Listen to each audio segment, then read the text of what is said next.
Tai Chi to me is an internal cultivation. It's an art form, not just in the way you look and the way you perform it, but the way you apply it into your life. It helps to deal with your spiritual development as well as your emotional and your mental development. In terms of, it works with you being able to control your energy, how you release it, and when you choose to release it. And Tai Chi means supreme, ultimate. So, I mean, really, that alone, explanation alone, will take us into the inability of some children, young folks, as you said. If it trains you to be in control of emotion, that's a good thing, isn't it? Because then all of the emotionalism that we see today in our youth, unable to think twice before the actions, you know what I mean? Yeah, because it's not that it makes you emotionless, but it makes you more aware of your surroundings. So you're not emotionally involved. You can see what's going on. You're able to assess it. Your eyes aren't clouded, basically. So you are able to assess the situation and able to find the solution before you even go into that emotional state or just a reaction. Reaction. So it helps you to do this. But as a Tai Chi, as a history of Tai Chi. Okay, yes. In where did that begin? Okay, so we've got many stages to appreciate here, and for me to answer this, we're gonna have to jump around a little bit. So if I go to a place in history, which is recorded what you mentioned earlier on, and then maybe we can go back and go forward. So, in ancient Kemet is the colony of two civilizations at that period of time, what I'm referring to. Ethiopia had two out there, Kemet and the Indus Valley, Kush. Any dates, rough dates? We're talking about 2,000 years ago. We're just going back to this. So it's 4,000? Yeah. 2000 BC. It means it's okay, so, no, hold on. So, the Ramesses II tomb, I'll only mention that just to put it into context. So the Ramesses II tomb, which is 1213 BC.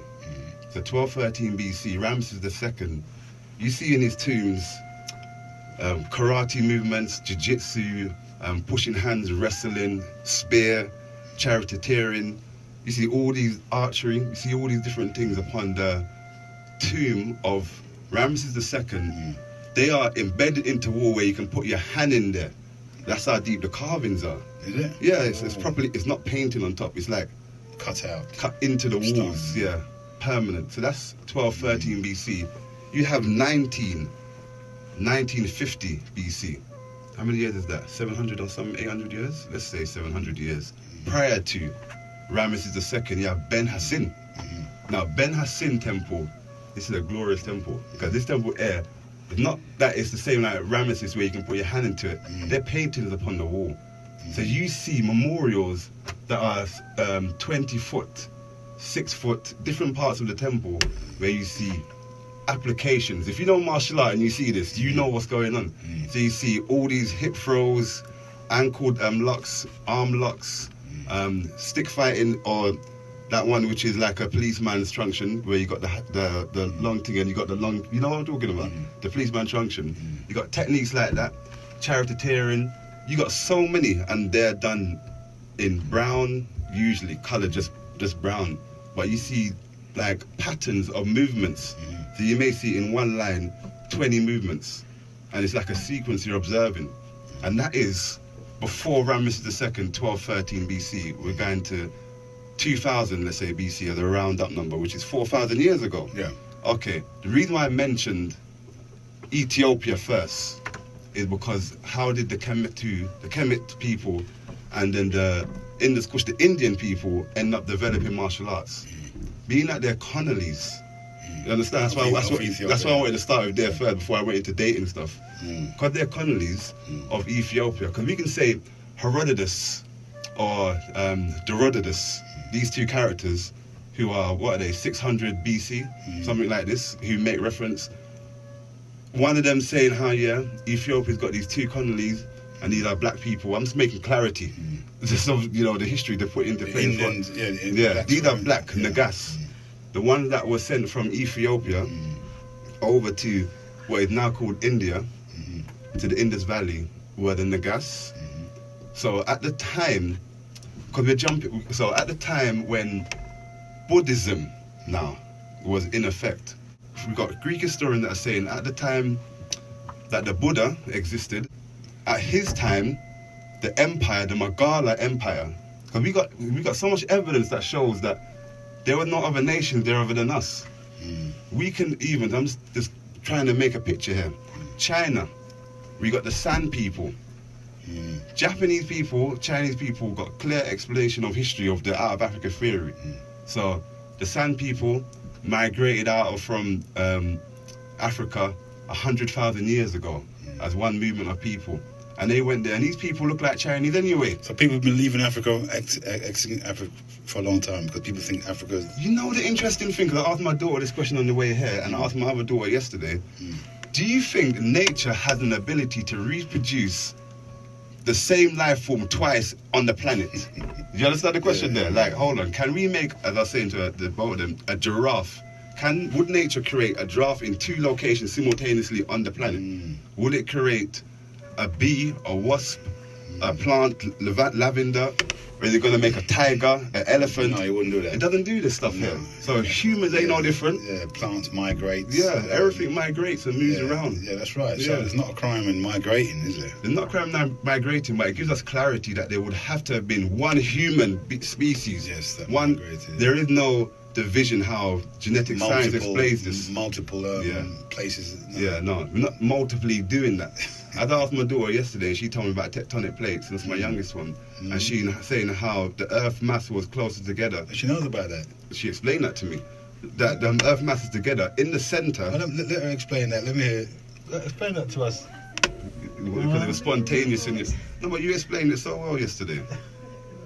Don't worry about it. But in the centre, though, of this landmass is where we sprung from. So migration will have to take place from the centre. We just move. That's right. How could we not?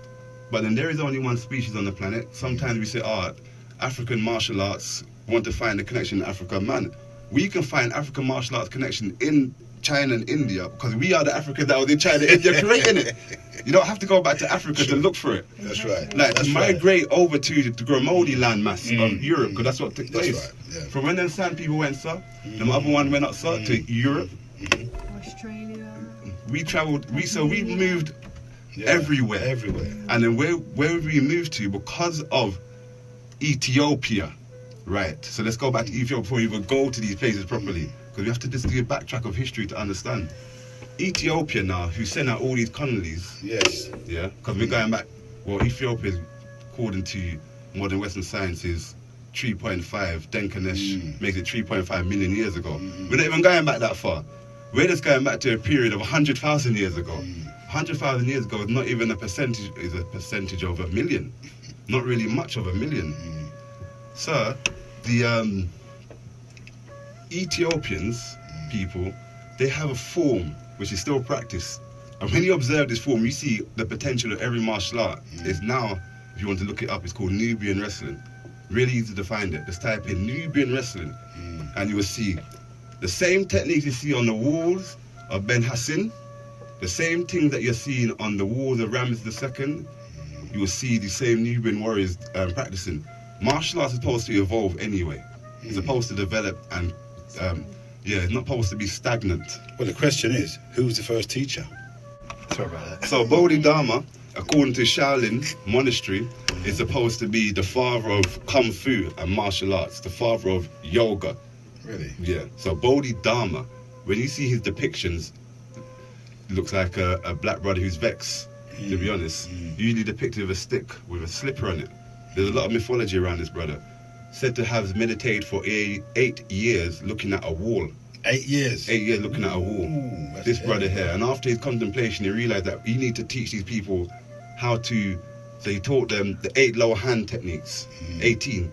Them lower hand, if you know them, you've seen them, it looks similar to what we call Shakem Shafre, Bao Dao Jin. There's a similar movements, if you know what. So his name is used in these movements, Bao Dao? No. Bodhidharma. Okay. Name isn't really in there. Bodhidharma was supposed to be a prince. But you see, if you know history now, Bodhidharma, how can I say it? Didn't teach true teaching of the Buddha. Bodhidharma, this is what they do. They present people to us that are on their team. and then they allow us to have these people and put them onto higher places.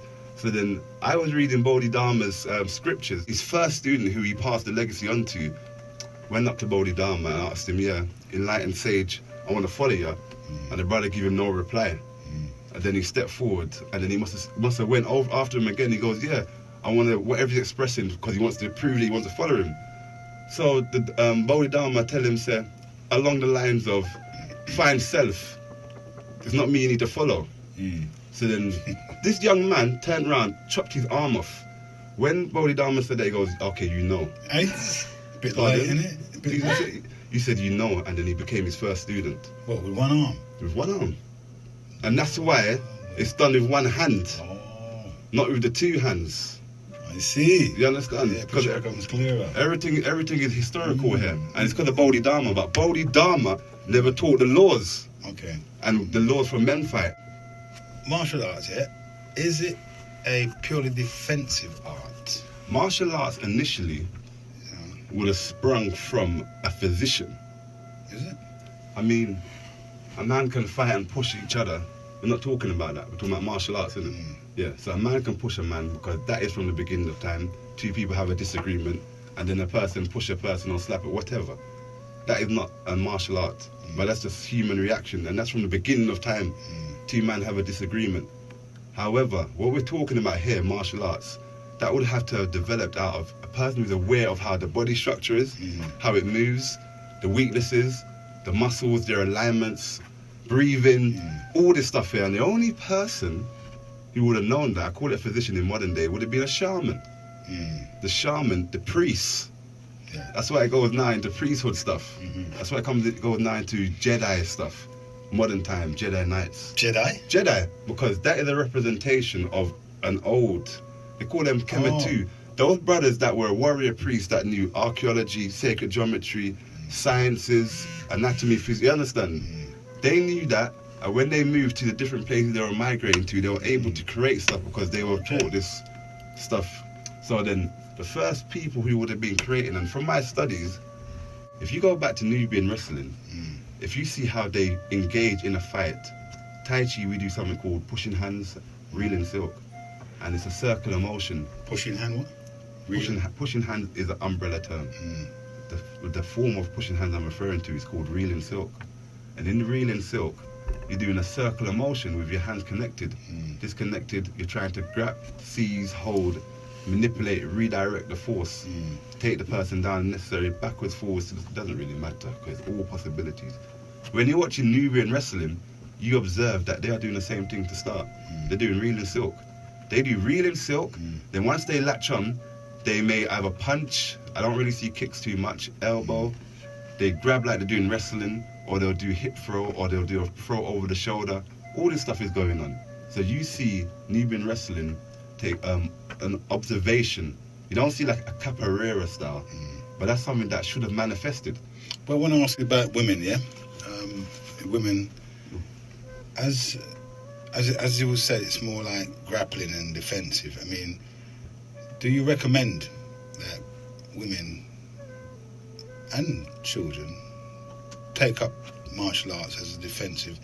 Since we have this knife thing going on and gun thing going on, are you trained to how to disarm somebody with a knife or disarm somebody with a gun or something?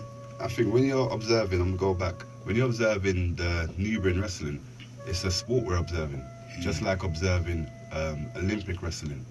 We're observing the form that they developed to show who has a good ability at these particular techniques, but it's not showing you what they're doing in the village. It's not showing you what they're doing with their children. They're not showing you how the knowledge is spread through the community and the family.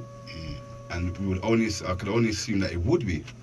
So if a gentleman who practiced the art had a family of male and female, I would assume that all children would naturally, because they're a warrior culture. It's not like they say that they're going to just say, oh no, this and that. In modern day time, it's imperative because there's no boundary between man and woman these days. There's no separation to say, oh, she's a woman and we shall leave her alone. You can't tell the difference, huh? Yeah, it seems most people can't tell the difference, it's true. So a male and a female, a child and an elder, all have to learn some way of defend themselves in a situation that they may not be anticipating. Okay, so we finished off with the local period with Bodhidharma. Oh, that's right, yeah. Yeah, so Bodhidharma from southern India is said to be the father of Kung Fu in China. And Kung Fu, as we know, is spread through the world, the term Kung Fu. And he ended up in the Shaolin monastery, teaching the Shaolin monks meditation. Last time I said how he's also the father of yoga, in the sense that the Shaolin, because he learnt yoga from India, so not that he initiated and created yoga, because we now say yoga is upon the pyramids, in the temples and the tombs, the postures that are utilized for yoga. What he done is that he refined a form of yoga, so when you're watching certain Shaolin techniques, you're seeing yoga type movements. You know, when they put their leg behind their head, or they lift their leg up higher somewhere or something, or out in front of them. These are like yoga poses that are seen, but this is done more in a martial concept, in the Shaolin form. So Bodhidharma was said to have been a prince of a noble clan that he was supposed to be a part of. And when he got to a certain level of awareness, he wanted to go through the world to enlighten people. When he realized Buddhism. Is this a myth or just the truth? See, Bodhidharma, like Shang Fei, there is a lot of myth in. So he's a real historical character. From the sense of his being a prince lineage, so that can be traced. That Bodhidharma was a son of, I can't remember his mother and father, but all that's documented. The time period, the capital he was born, his movements, all that's documented. But it's the other stuff which gets technical. So when he was said to have been killed, and they went to go to look to the coffin to see his body, and they looked in there, all they found was a slipper left. So then they saw him, you know, like Christ. So this story is before Christ, but they saw him like at another point, let's say like 5 miles away. So where his coffin was, he wasn't there, but a slipper was there. But 5 miles away, someone else saw him there. Well, so you see the similarity in the story? Yeah, right. Similarity to a lot of other mythological. Do you think he actually died like that? Well, there's historical records, so I can only go along with what has been documented in time. I mean, the other part, like when he was said to have crossed the river on a reed. So he had said to have thrown a reed onto the water, and he jumped onto it, and it floated to the other side. Like these are stories that come along with him. So he's said to have lived longer than the normal age of a person. Like what, 400 years? Yeah, something like this. So these kind of characters, they may have existed, like Osa. Yeah. But then over time they've become glamorized almost, and the things have been added to the story. So even the story of him meditating for 8 years, I'm unsure how much of that is true fact mythology. But then after he done all that stuff, because when he left South India and entered into China, he went round helping people, right and wrong, showing people the path, the way of Buddhism, or what the Buddha taught. Because he was doing so much good works, the king at the time, and this is documented, that's how they know the time period he was born in. Because the king at that time called him, because he was a sage of enlightenment, and he'd come to the land, asked him to come, and the king at the time was a Buddhist himself. So he invited Bodhidharma to his temple, to his kingdom, to his palace, to have a conversation about Buddhism. So this is an interesting engagement because it shows the character of Bodhidharma, very different from the other characters. So the king asked him that, he said to him he's a Buddhist, and he's erected temples, he gives such and such to the poor, he's done all these works. And Bodhidharma, so he asked Bodhidharma, so what is my reward for such thing? And you know Bodhidharma, I don't know if you remember the arm chopping off story, he's like, nothing. There's no reward for that, because if you're seeking fame outside of yourself, then what is the purpose of doing that? And he never liked that response, the king. And so he asked him another question about the philosophy of Buddhism. What is the way to practice? And then he gave him a single answer, because Bodhidharma's answers always seem to be quite singular. So he told him, to find Buddha's nature is your own nature. You have to find your own nature. That is Buddha.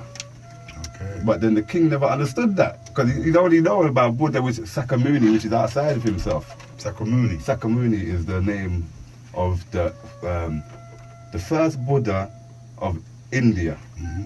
But then when you go into the scripts, there's an elder Buddha. An elder Buddha is Tahuti. Really? Yeah. You call it by the same name? Yeah. Elder Buddha, they call him Elder Buddha.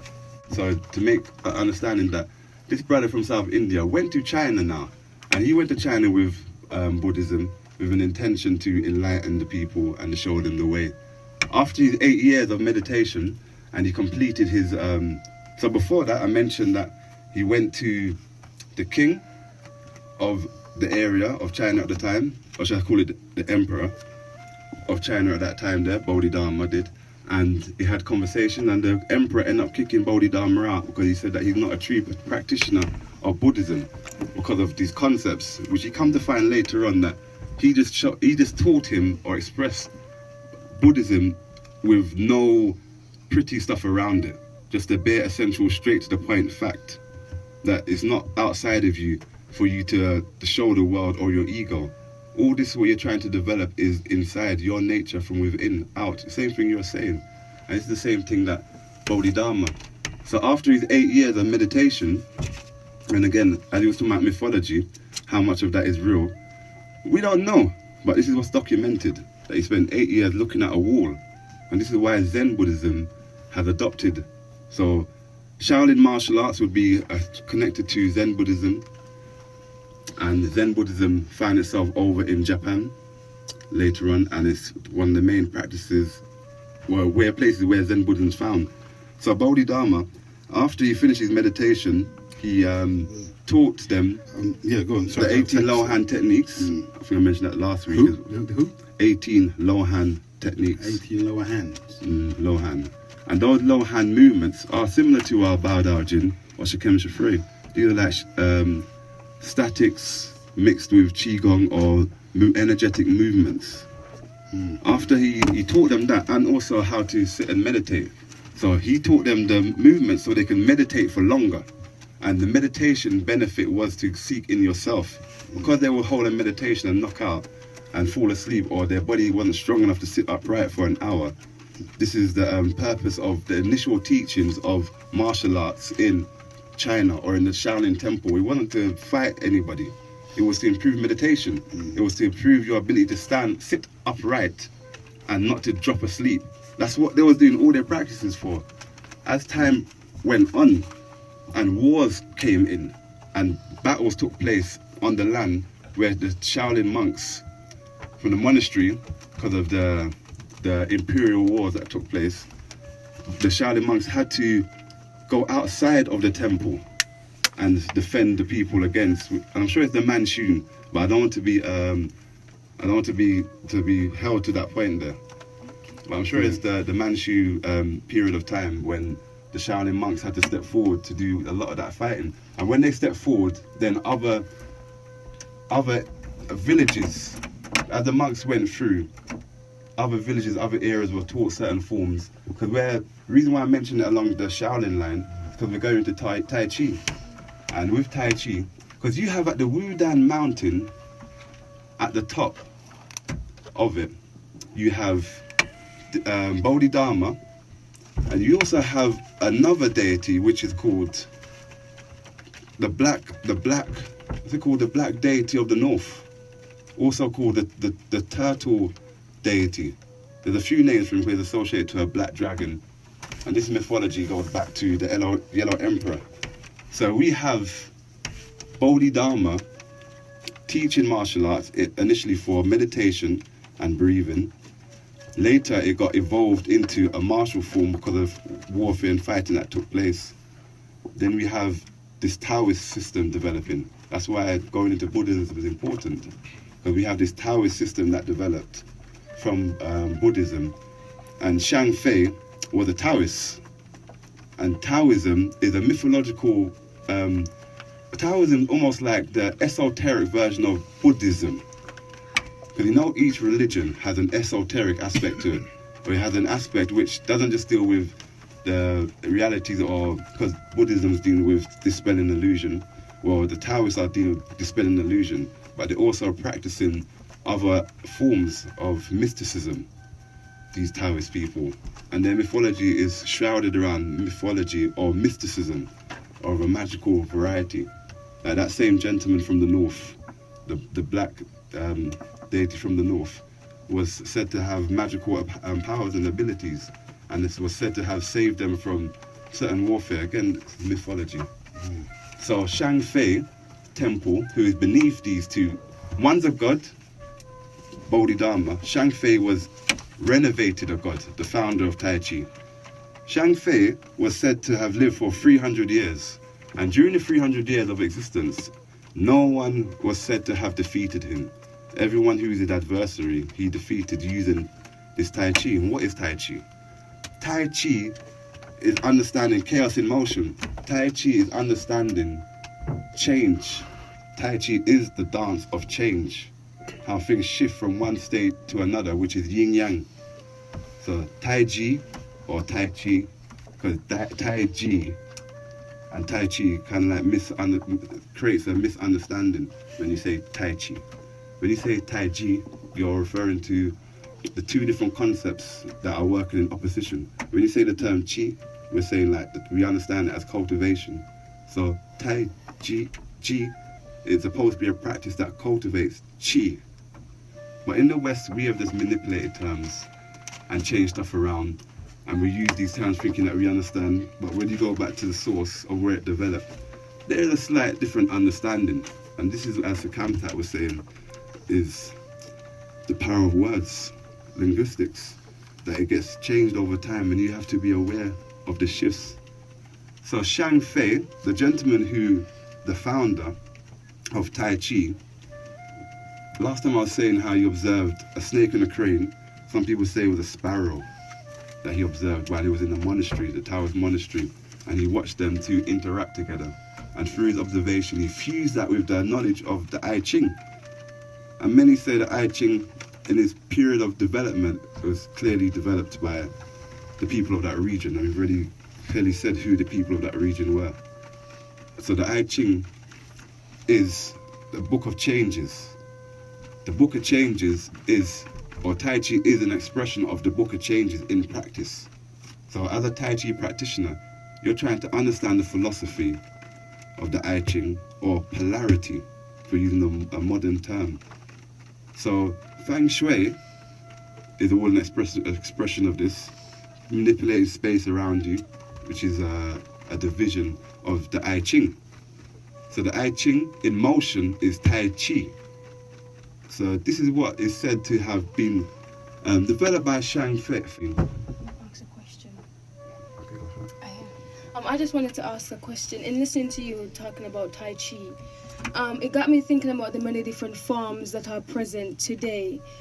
Is there a way that you can link them to understand which one was born first or developed first, and also what animals, if there are any, that were observed by man to include it?